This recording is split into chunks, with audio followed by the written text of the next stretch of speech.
I'm so pleased to be here. My name is Ophira Eisenberg, which I am constantly correcting. I was recently introduced at an event as Oprah something Jewish. That's the best they could do.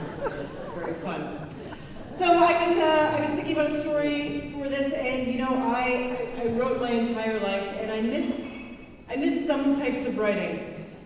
We obviously email and text constantly. That is a type of writing. And I do not miss phone calls. I kind of like that is antiquated, really.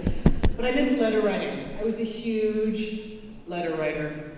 And we just don't do that anymore. I get letters kind of through Facebook, sort of. I actually just realized that my 14-year-old nephew will never know life without Facebook. That's weird, right? He'll never be able to go, I wonder what happened to Chris from high school.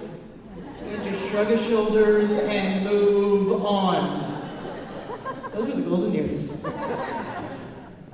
So in this story, it's a long time ago. It seems antiquated. I had just finished college and I moved to Vancouver. I am Canadian. I know I walk amongst you undetected, but I am Canadian. And I moved to Vancouver because I didn't really know what to do with my life with my cultural anthropology degree with a minor in critical theory. I know the world was my oyster. Why wasn't I attacking it?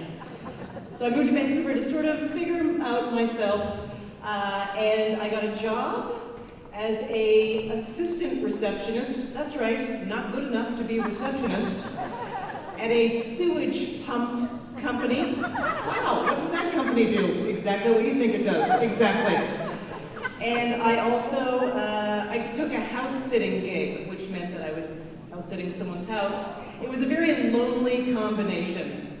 First of all, I didn't know anyone at the sewage pump company that was my kind of person. They were a lot of engineers who had no time to speak to an assistant receptionist. And the lead receptionist, although a very sweet woman, told me on the first day of my job that at night, at home, when she was alone, she often spoke to angels.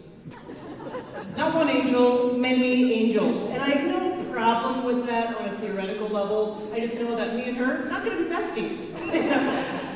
And I was house sitting. If you've ever house sat for a long time, it is pretty lonely, because there's none of your stuff, there's none of your memories, there's none of your photos. You glance at pictures of all these other people's wonderful memories at weddings and barbecues. Sometimes I would stare at them all having a good time at some event I wasn't at, and I'd pretend I was the photographer.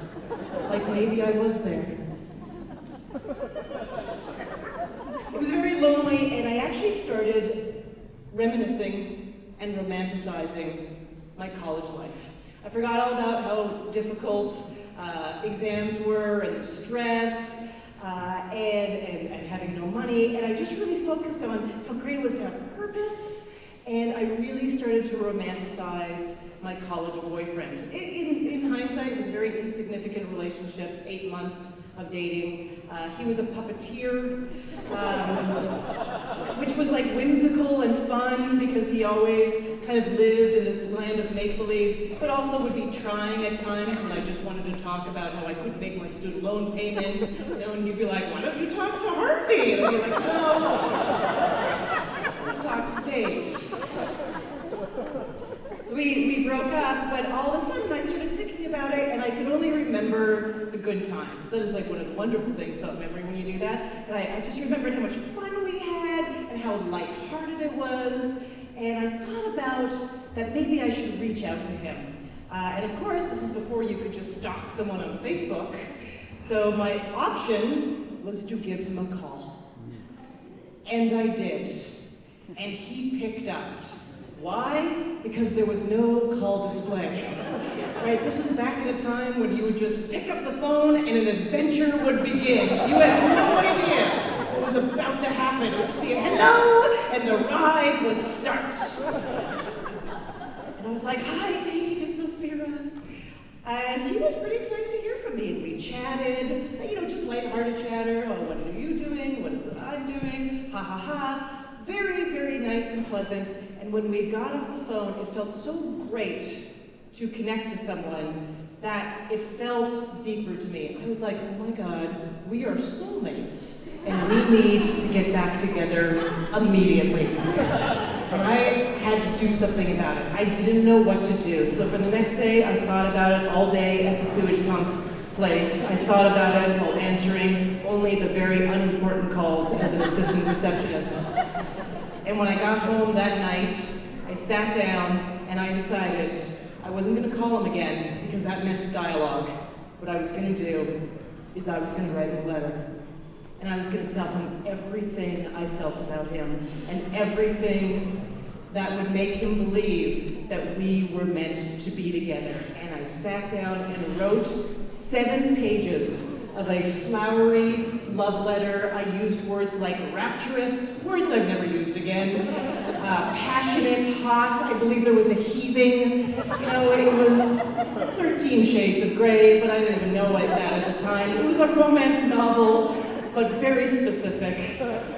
And then I ran to get it together to mail it because I didn't want to talk myself out of it. I just wanted to get it off. And I'm house sitting, so I could find, you know, the things you need to mail a letter. I found stamps, but I could not find an envelope. But I was like, you know what? Envelopes are pretty easy to make. You just take a paper, fold it in half, tape up the edges, put in the letter, done. I looked at it, I was like, oh my God, this is an amazing envelope. Like, I'm gonna save so much money going forward because you can just make them. And I ran out in the middle of the night to find a mailbox in my neighborhood, and I found one, and I put the letter in, but as soon as that metal chute closed, the sound of that clang, that heavy metal clang, it basically burst the bubble, and I realized that this was wrong, and that I was just very lonely, and I was mistaking like a little brief, tenuous connection for something that was really deep because I was just so unsettled in my own life. And I didn't want to be with a puppeteer. Like, there were better things out there for me. But you think you can't unsend an email? Try getting a letter out of a post box. They are designed specifically for you not to be able to do that. So I had to go home and wait. And you know what it's like to wait for someone to respond to an email. Basically, if they don't respond in a day and a half, it's over. But mail's not like that, no. 2 weeks. 2 weeks wondering. And then one day, about 2 weeks later, my phone rang, and I picked it up, because still, no call display. And it was Dave. And he said, hi. And I thought, I have not come up with a plan of how I'm going to deal with this. And I'm thinking, what will be my excuse? But before I get to it, he goes, I just wanted to let you know that I am engaged. And I thought, thank you, God. Didn't see that little trick. Well done. Oh, so now he gets to reject me before I can tell him that I made a mistake. This is brilliant. Nice work. And I said, congratulations, and then I paused as I'm trying to figure out to say, and he again filled it in and said, by the way, I got your letter. And I was like, okay, yeah. So, and he said, are you making your own envelopes?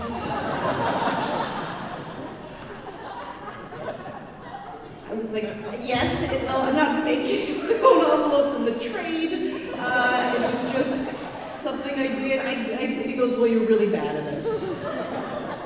And proceeds to tell me that he received an envelope, but the tape had come apart, and that there was no letter inside.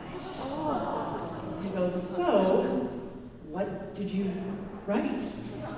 And I said, oh, I wrote a short story that I thought you would enjoy. You know, because letter writing is an antiquated art that we don't get to do enough, and I was writing some fiction and I thought you would enjoy it. Don't even worry about it. And I thought in my heart, I love the mail.